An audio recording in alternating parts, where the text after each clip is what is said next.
This is Modern Mindset, the show that picks the brains of the world's leading minds to help you unlock yours.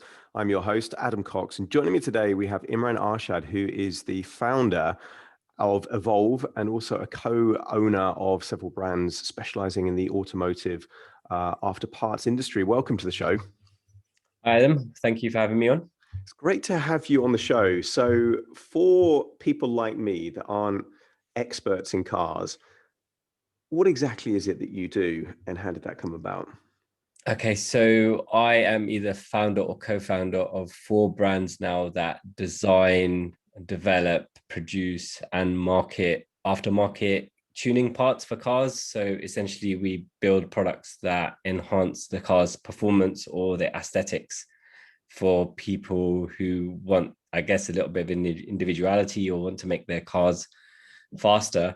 It came about through a hobby. So I was always into cars from a very young age. I was always into modifying cars. So I'd always have things like Max Power magazine when I was probably, I don't know, from 14 onwards. And it's just a passion I think I got from my father initially in terms of just cars themselves. And I just took it that bit further. I was like, oh, I'd really got into the whole aspect of changing a car's looks and performance to suit what an individual wants.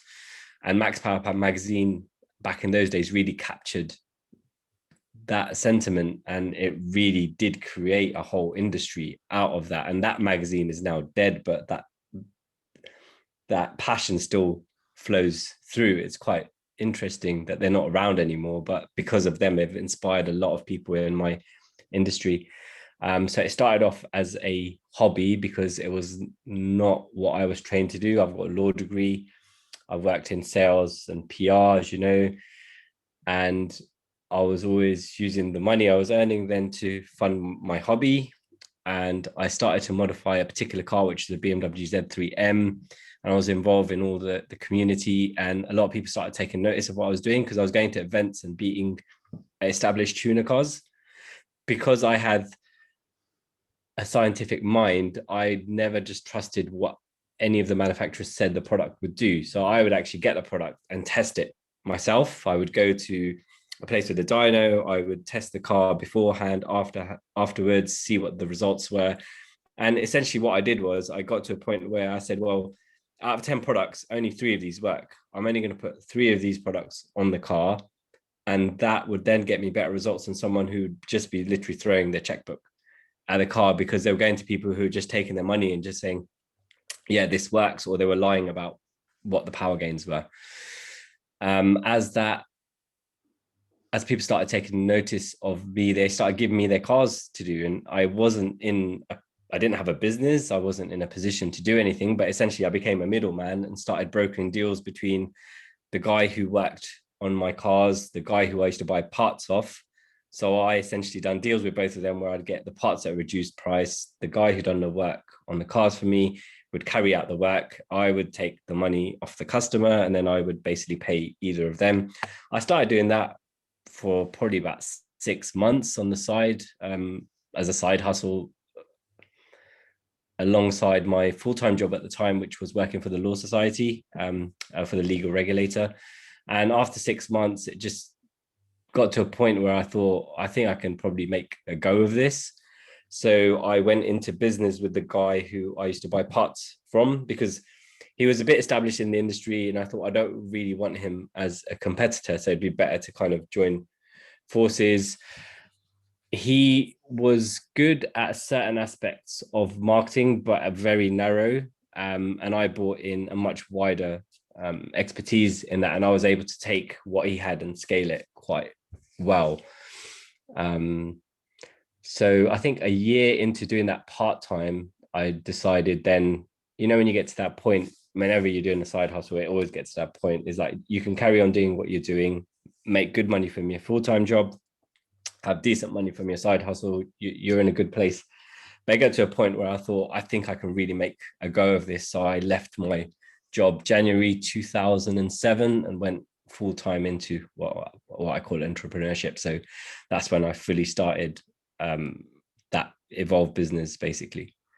Do you have a backup plan if that wouldn't have worked out? Would you have gone cap in hand back to the law society, or did it even entertain you as a possibility that this might not work and I might have to go back to like conventional working?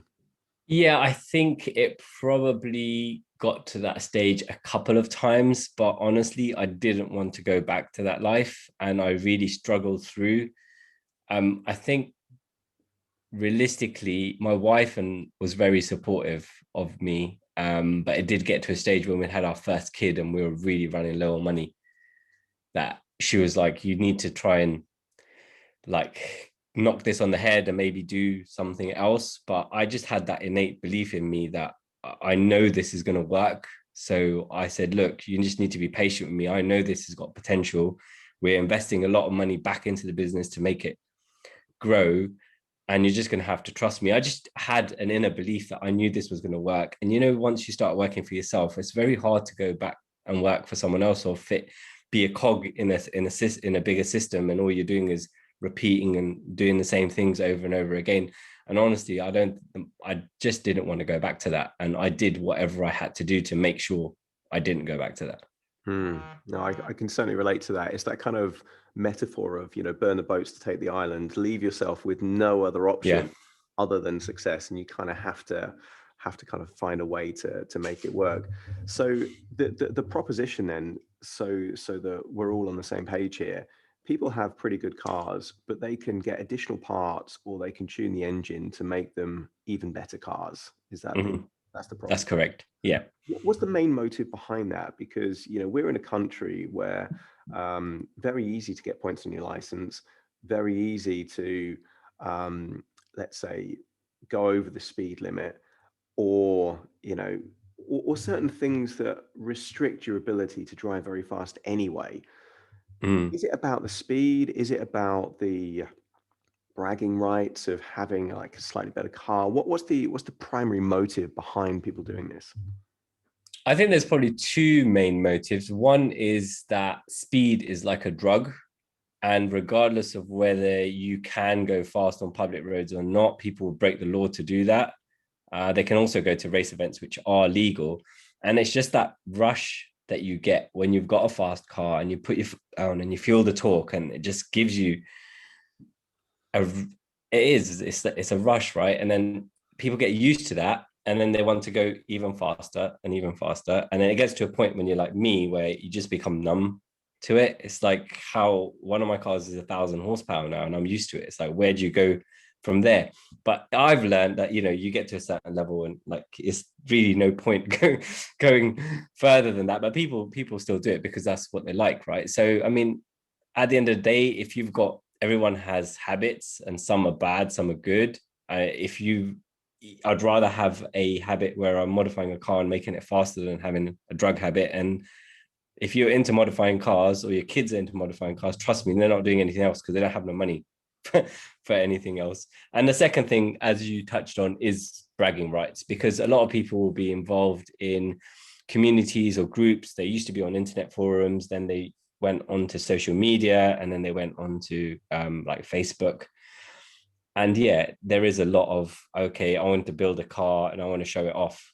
Before social media, that would have been magazines like Max Power. So people would spend insane amounts of money to get their car into magazines, and that would be their aim. To the point that I remember there were stories where people were remortgaging their houses to make something so wild just to get it into Max Power magazine. But don't get me wrong, not everyone's like that. A lot of people, especially our customers, they need a lot of money to buy the car in the first place. And then they need quite a bit of extra money to modify it because our parts are very high quality. They're not cheap. So those people, I would say in the second category, they're very financially astute. They've got the disposable income. They're probably still very savvy with their investments and things like that, but they just need something to spend their money on. And this is what they choose to spend it on. So it's a passion project, really. It's kind of gives them joy to kind of see their car literally as the name of your brand. It evolves from what it Yeah. starts to something else. And what strikes me, because you mentioned Max Power a few times, I remember because we used to work at the same company, and I did a campaign with Max Power Live, and they sent a few copies of Max Power, and the tone of that was very laddie, very, kind of a little bit, yeah, it's about the cars, but it's almost kind of like tongue in cheek, lots of naked women, all that kind of stuff. You don't really strike me, and you never did, as a lad, in that kind of like quote unquote thing. What was it Yeah. about Max Power that kind of captured your attention and thought, yeah, that's the kind of thing that I really want to be doing with my. Okay, so yeah, so you captured Max Power at the end of its life cycle. When I started reading it, it wasn't like that. It was just about the cars, and it evolved into a lads magazine. At that point, I stopped reading it because it was almost like soft porn, and the tone did change. And I think that was part of their downfall, because they lost a lot of readership, in my opinion, that wasn't really interested in that. Well, we were about the cars, we weren't about the other side of things. And then there was probably other magazines that were a bit more serious, like Fast Car Magazine and Redline, that kind of took over from them. But I can't explain to you how big Max Power was and what a phenomenon that was. And like, it's really strange to see someone so big just fail. I mean, it happens, right?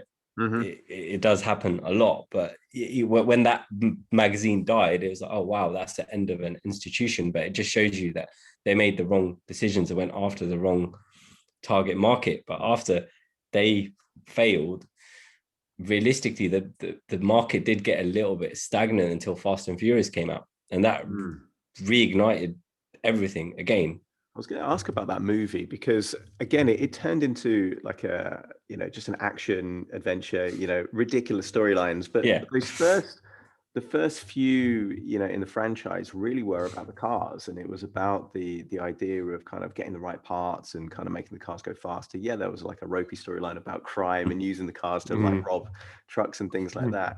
But it did capture pretty much the world's attention about high performance cars and illegal races and stuff like that. What impact did it have on your industry? Huge. If I tell you that probably up to that point it was really stagnant and people weren't that interested, that created so many new customers, because even slightly younger people who are going to watch that, it captured their imagination. And even if they hadn't thought of modifying cars before, now they were thinking about it. So they had it in their heads, I'm going to buy a car and I'm going to start modifying it. So I remember going to watch that film with my sister, who's into cars. No, she's not really into cars. She likes a car. She likes to have a nice car, probably like you. She just likes to have a nice car to drive around. She came out of that movie. She's like, I want a car and I want to modify it. She was very specific about what she wanted. And then I think she watched Italian Job and she saw the minis in there. And then when she was ready to buy a car, I basically had to buy her a car and then make it like one of the cars in the movie. See, yeah. So that just gives you an example of how, like, someone who's not really even into it, the movie made them into it. Because there are things that people can do to kind of, very simply modify their cars, like personalized plates or kind of change the color or a wrap and things like that. Yeah. It seems like what you do mainly is on the inside. It's the engine, it's increasing the performance. Would the average person even know what's happened if they just see the car on the street? And so it really requires a lot of knowledge of the individual. So when they put that foot down and it goes that bit faster, before the next, speed camera. Yeah, that was good. Yeah. Good But that's what it is. It's that little rush they get, or when they're on a B road and they have to overtake, and that overtake's just that much quicker. It's just that the feeling they get. And it's not just about increasing the power and acceleration, which is a big part of it. Then a lot of people will change the suspension of the car, and that changes the way it feels, so it handles a little bit better. So factory cars are usually set up, for example, in Germany, where the roads are quite smooth. British roads, as you know, are not that smooth. They don't actually set up the cars individually per country, which they should do. So then that gives us an opportunity in the market to create suspension that suits British roads, that can take the bumps a little bit better. So you can actually make the car ride smoother and handle better. And over the last few years, and I think, and as people who are used to modifying cars have got older, they're moving more towards how the car makes them feel in that way, rather than just the speed, or it's a combination of the two. So we have some customers that not interested in making their car any faster because it is fast already, but they're interested in changing the way the car feels to them, how it responds back to them, and that's what they're more interested in. I guess what's really interesting here is about values, isn't it? Because some people spend a fortune on their pets, some people spend a fortune on their home, some people on travel and tourism. But if motoring, if cars give you joy, why wouldn't you spend money in that area if it kind of amplifies, something that's really important to you? So is there a particular personality that tends to be someone that spends as much as they do to improve their cars? Have you noticed, having so many people in this area, similarities, certain trends? You could see someone walking down the street, not see their car, and you'd be like, yeah, they'd probably be a potential customer of mine. No, absolutely not. There is no rhyme or reason to this. There are people from all different backgrounds. So in the car world, there's the saying that cars unite people, and it's so true. You go to a meet and you'll find people from all backgrounds, all kinds of jobs, all kinds of races. It's insane. I can't give you a trait. I don't think in all my years of doing this, I've come across something where I can meet someone. So I can meet somebody who's into cars, and if we don't brush the subject of cars or not even get into it at all, we won't know. Because as a car person, you won't automatically come and talk to a person about cars because you're just talking about whatever else you're talking about at that time. And it's only if somebody mentions something, or so usually if I go somewhere and they don't know me, like I won't talk about cars at all. Someone will ask about business, I'll talk about business. But someone may mention, oh, that guy's like really into cars as well. You might want to like have a chat with him. Does that make sense? So it doesn't actually come up in the conversation, because I don't just meet people and say, oh yeah, I've got this car and that car and it's really good and it makes me feel like this, and because it sounds like you're like kind of showing off. I won't even mention cars unless somebody like broaches the subject with me. Yeah. But I guess if you turn up to like a family party and you've got, a car that's clearly, got additional things on the outside that kind of give you a clue that that's going to be a talking point, right? Like people are going to bring that up and say, all right, what have you done there? And that kind of stuff. Yeah, so I would say sometimes, but a lot of the people, if they're just not interested in cars, they won't even come up. They'll just say, oh, that's a nice car. Yeah. And they leave it at that. I'll be honest with you. I think non-car people, a lot of them can't even won't even tell, because the way we modify cars externally, they're done in a way which I would class as OEM plus, which is original equipment manufacturer plus. So we like doing things that you look at it and you're like, something's been changed, or has it been changed, or it's just like a slight upgrade to the factory. So not It's like almost Fast like and Furious. it's giving cars superpowers, really, isn't it? Like on the outside, they look like Clark Kent, but actually they're Superman, Correct. under the suits. Yeah. Yeah, I mean, if you look at our M5, that is what I class. We basically say it's a heavyweight boxer in a suit, in a business suit, because it is a luxury family sedan that doesn't look very wild. If somebody doesn't really know what they're looking at, they can mistake it for a 530D or something. But then does 0 to 60 in 2.5 seconds and can do 220 miles an hour. It's ridiculous. So I guess given the required knowledge to kind of know what's what in this, it must be a very loyal community. Like people know each other within the community. Like if you randomly find someone that's also into their cars, that must be an instant rapport builder. You're like, oh, 100%. someone like me, and then suddenly like you could like speak for hours. Yeah. So, but there is no hidden clues. There isn't, anything. No, honestly, there isn't. Badges. It's just that they've got, something that they spend a lot of money on in their garage. Yeah, I've thought about this a lot, and I'm always interested in customers and what they do for a living and what their backgrounds are, and it's so varied, it's unbelievable. But yeah, if you go somewhere and there's a room full of people and you're talking to people about different things, and you find someone who's into cars, the likelihood is you would talk to that person, you'll gravitate towards them, and then you can just talk for hours. Interesting. You started off with Evolve, and then I obviously connected to you on social media. I saw that you had additional brands that you've launched over the years that kind of deal more with kind of certain parts, not necessarily the tuning. Tell us a bit about those and what the rationale for those was.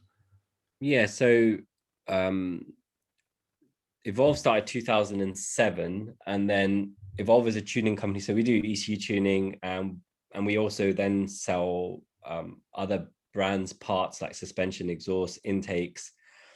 And the intakes was an interesting market. So the intake is the airbox of the car, which basically allows the correct amount of air to flow into the engine and also filters any debris that may come in.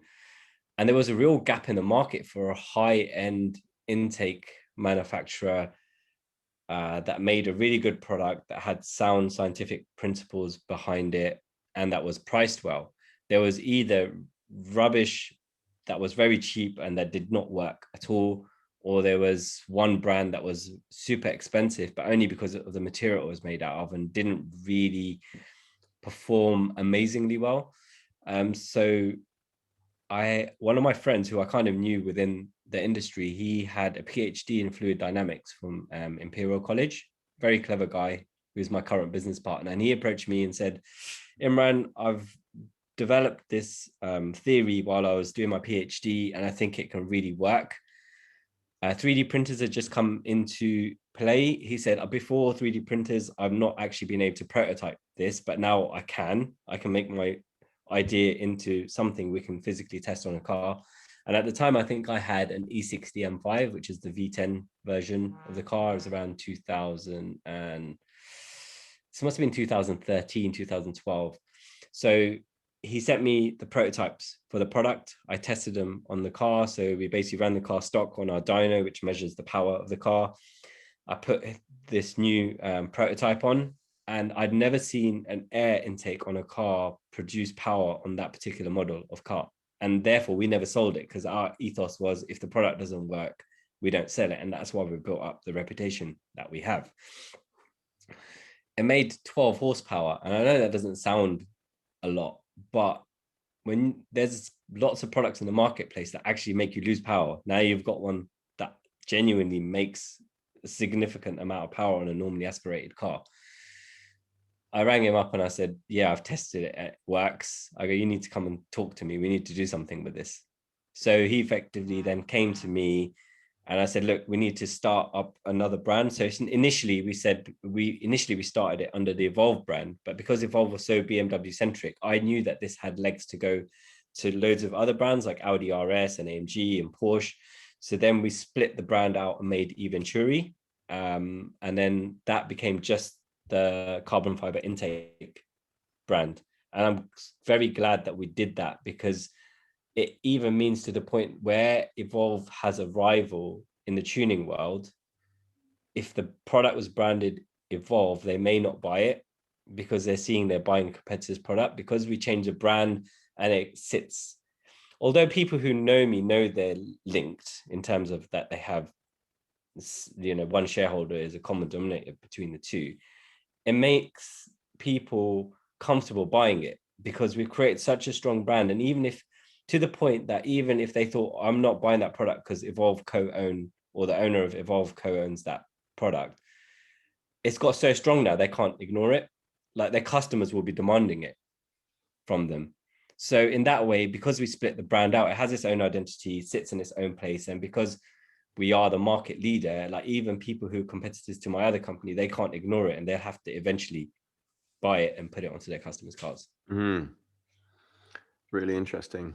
Really interesting. So, and effectively it gives the car the edge, because you've been able to kind of see that niche, see that kind of gap in the market of high quality air intake that actually did what an air intake is designed to do and kind of meet their need. And have people since that point tried to kind of take the same principles of eVenturi and then kind of compete to become rival brands, or not really?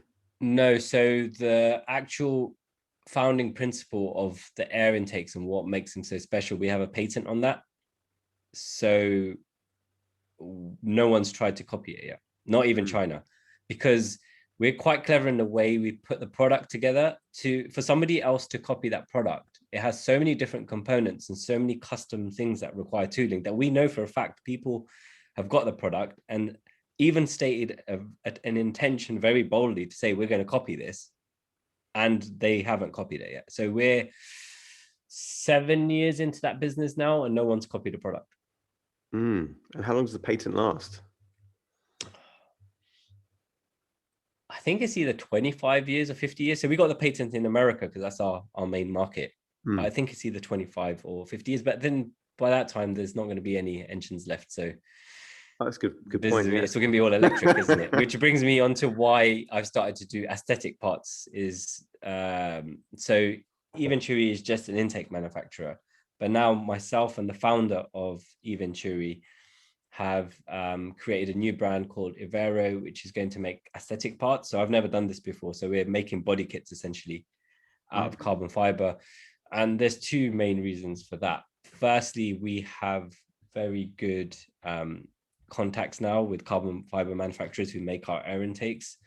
And on the other hand, we have a distribution network set up. So all of our customers for the air intake are customers for that other brand as well. And immediately when they found out that we were doing this and we showed them the renders, they're like, we're on board. When can we buy? So we've got to the point now where they trust us so much to know that we're going to, number one, put out a good quality product. Number two, it's going to be designed well and look good. And number three, they know we're going to stand behind the product. So then they're happy to, I show renders of something and I'll have a distributor saying, yeah, I want 10 of those, please. Like straight away. I'm like, you don't even know what price it is. You don't know what it's going to look like properly. And they're like, no, we trust you. So that's the next stage for us, because I recognize that internal combustion engines are going to be on a downward spiral now, and I need to use the resources and links I have to create something else. And people will still want to make their cars look individual, even when they're electric. Yeah. Will you be able to do the same level of tuning on an electric car that you can do on a petrol car? It's going to be different. We don't know exactly how it's going to work yet, but on an electric car, there will be a way of tuning it to give it more power, but it'll be a trade-off between that and the range the car has. And that's what the only thing you'll be able to do. And you may be able to change the characteristics of how the power comes in and alter that for the individual customer, but it's probably going to be very limited. Yeah, very interesting. And what other than like focusing on the product and actually creating value for the customer, is there anything else that you feel that you did that created such loyalty, created such trust with your customer base? So if I talk about customer base in two sections, and my first customer base I class as my distributors, because we only have one distributor in each country. So we sell to one customer and then they then distribute that to their dealers, who then go to the end user. The distributors know we make a really good product. They've got a decent margin in it. Our marketing is amazing, which is part of the reason why we've been able to do what we do. So we provide them with really good media. They don't have to make their own pictures, their own videos. They do, but we have very good media they can use. We're very good on social media ourselves. So we're pushing out the brand and we don't sell it directly, the Eventuri brand. So all of the marketing we do then essentially is helping them. And the other thing that really helps, obviously when we can travel, is that we go and see our main distributors at least once a year. So we'll visit them in their country. A lot of the time we'll bump into them at international trade shows. And I think that's very important. Although the world is very online these days, I don't think you can beat that personal connection and spending time with people and breaking bread with them, going to meals with them, just, connecting with somebody on a human level. Because then even if things maybe not going so smoothly, it's very easy to just pick up the phone and speak to these people and say, okay, what can we do to help you? How can we resolve the situation? And it just builds a level of loyalty I don't think is possible if you're just dealing with somebody online and on emails and phone calls. And it sounds like a key part of that growth strategy is these strategic partnerships where you've identified a strength in branding, marketing, and the some of the elements of it, but then you've found someone with a missing part. Was that a conscious thing, or was that just accidental from knowing so many people in the industry and then thinking, okay, well, I could do this myself? Because it even sounds like Evolve came from one of those strategic partnerships. You thought, right, I'm pretty good in one area, and then someone else is good with the parts, and how do we do this, and this kind of fusion? Is that just how you naturally think, or was this a conscious strategy? No, so Evolve was accidentally like that. Eventuri was, I guess, a conscious strategy that worked for both me and the co-founder. And then what's happened since then is other people have started to notice that I'm good at doing a part of the business that they're not, to the point where I actually have deals which I can't specifically talk about, where I'm not a shareholder of the company, but I have contracts with companies to get their product into the marketplace, and I actually get a kickback out of all of the revenue because they understand that I can launch the product into the marketplace and keep it very relevant. I see. So almost like you become an affiliate influencer, through your Basically. relationships, and it's kind of like you endorse it, you help get it known, and then get recognized And, for that. and it's really interesting concept because I'd never come across this before. And the first company who wanted to do this, I I wasn't confident enough to invest in the business, but I knew it had some potential. And I didn't want to get like married to them, if that makes sense. So I was like, how do we work this? And it was something that I had sat down with my lawyers and them, and we kind of had to come up with a contract because it was new to everyone. Mm. So, and it's a really interesting way of working.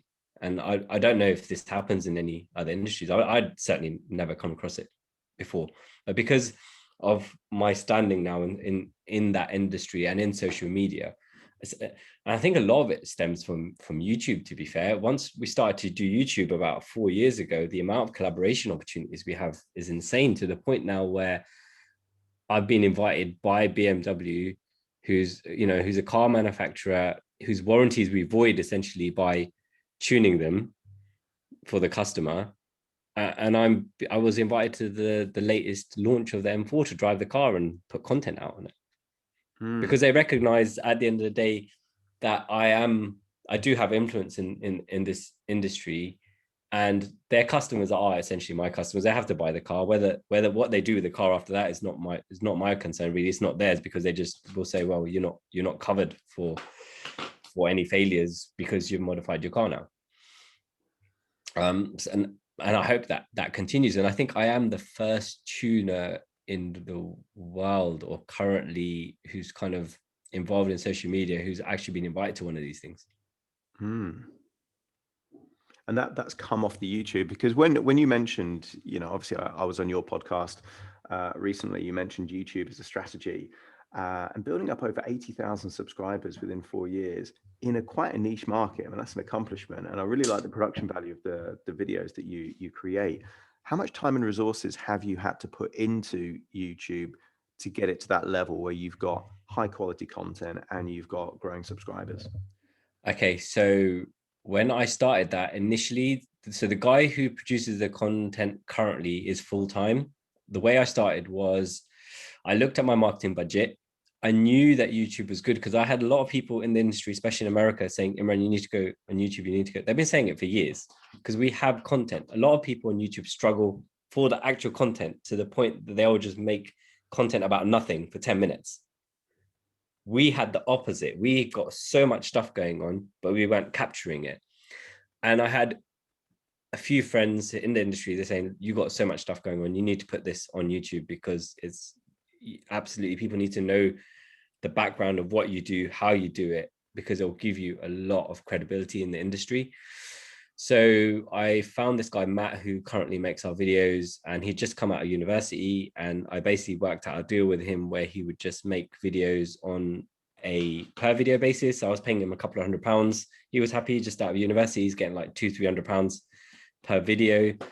We started putting those up like once a month, or when we had something major going on. And straight away, our first proper video was, I think, us collecting our M2 in 2016, and it got like 50,000 views. And like we only had like 1,000 subs or something. So the Evolve Automotive channel started in 2007, but we never used it. So we just put it up and we put random stuff up. No, like maybe once a year, twice a year, someone would just upload a car and a dyno. So by the time we actually started doing videos properly, I think it just built up to 3,000 subs just over the course of course of like 7 years, essentially. The first video we put out had like 40 or 50,000 views, and I was like, oh, that's crazy. And then we made another one, then we started making ones about products, and I saw the direct relationship between us putting a product review up and then the sales that were coming in from it, to the point where in this industry I'd never seen a piece of marketing where I could spend X amount of money and get that much return as a multiple. I'd never seen anything like it. And then I sat down, looked at my marketing budget, and I literally said, I need to employ this guy full time. I looked at my marketing budget, said that nearly stretches to it. I literally stopped every other piece of marketing apart from 1 or 2 things, and I put all of that budget towards his salary, which was a bold move. But again, I just, you probably know this as well, but I've got to that point now where I trust my gut instinct a lot. I believe it's there for a reason. Just like when you meet someone and something inside you tells you there's something not right about this person. Like over the course of your life, you learn to trust that and say, there's a reason for this. And I just had that feeling again. And I was like, yeah, I just need to do this. I think it will work. I've tested it out. Let's just go for it. And it's come to the point now where I have friends in this industry, and I've been telling them for years, you just need to do the same thing as me. And they still don't do it. And I know they can afford like 25 to 35 grand for a full-time video editor, because they spend more than that on other things outside of their business, and they still don't do it. And I'm proof. I'm actually telling them, this is what it is. This is how it works. And they still don't want to make that step. I don't know why, but that's how the YouTube channel came about. Yeah, and we're at 85,000 subs now. It's growing like all the time. And it's not just the business you get out of the product, because we're so visible now. I get these other deals coming in. We get people paying us to make videos on their product, but again, I will only do that on select stuff that I know that works, because I won't ever dilute my personal brand by recommending something just for money. Absolutely. I mean, it's a great story, and for me, I find all this kind of stuff really inspiring, because I remember we were working together in our 20s, and as we've talked about before, very strange environment, and it's great to see you building a business that's kind of just going crazy and kind of building up followers. So great to see that. Is there any tips that you've learned in business that you can share with the audience? Yeah, I would say this is always a difficult question, isn't it? Because there's so many things. I think I touched on it a little bit. So I would say trust your gut. I think trust your gut instinct. It's really hard to teach people about taking risks, but business, honestly, guys, it's about risk taking. If you're not a risk taker, it's not for you, because you'll just make yourself sick. As we touched on your podcast, when you're in a position where you've committed to something and you need X amount of money by this time, otherwise the doors are closed. That's probably happened to me maybe 4 or 5 times in my business career. And every time I've just said, well, okay, all in. You have to do it. And there is that term, no risk, no reward. And in business, the bigger risks you take, the bigger rewards are. So it's very easy to look at somebody from outside and say, oh, they're doing really well, but you don't know what they've actually gone through to get to that level. The other thing I think is very important is networking, because once you start networking properly, and when I say networking, it's not just about reaching out to people and talking to them and then expecting favors. You have to add value for them as well. And I've been able to work myself into a position where I will do favors for people. I will link people up. And then when I need something from them, then they're happy to do that. I think people have a skewed vision of networking, where they think it's just, I'm going to speak to loads of people on social media and start just asking them to do stuff for me. You have to provide value for that other person when you're networking. And obviously, as you know, I'm a big fan of sales, PR, marketing, and you can have the best product in the world, but if you can't get that product out there, you're not going to be successful. So if you can't do it yourself, find someone who can and make them your sales CEO or whatever you want to call them. Absolutely. You've got some really great advice there. And I think, that element of essentially playing to your strengths, know what you're good at, and then find either other people or other companies to kind of help where you're not so strong, is actually better than trying to do it all yourself. It sounds like that's just kind of like a really key 100% growth strategy. Imran, if someone's interested in what you do, so any of the brands that you have, where's the best place that they can find out more information on you? Okay, so I'm on LinkedIn, so that's just Imran Arshad. My Instagram is imran.evolve, and that has the links to all of the Instagrams from the brands that I co-founded, and also on YouTube, which is just Evolve Automotive. Imran, thank you so much for joining me on the show today. Thank you for having me, Adam. It's been a pleasure. And to your home, thanks for joining me on Modern Mindset. See you again soon for more.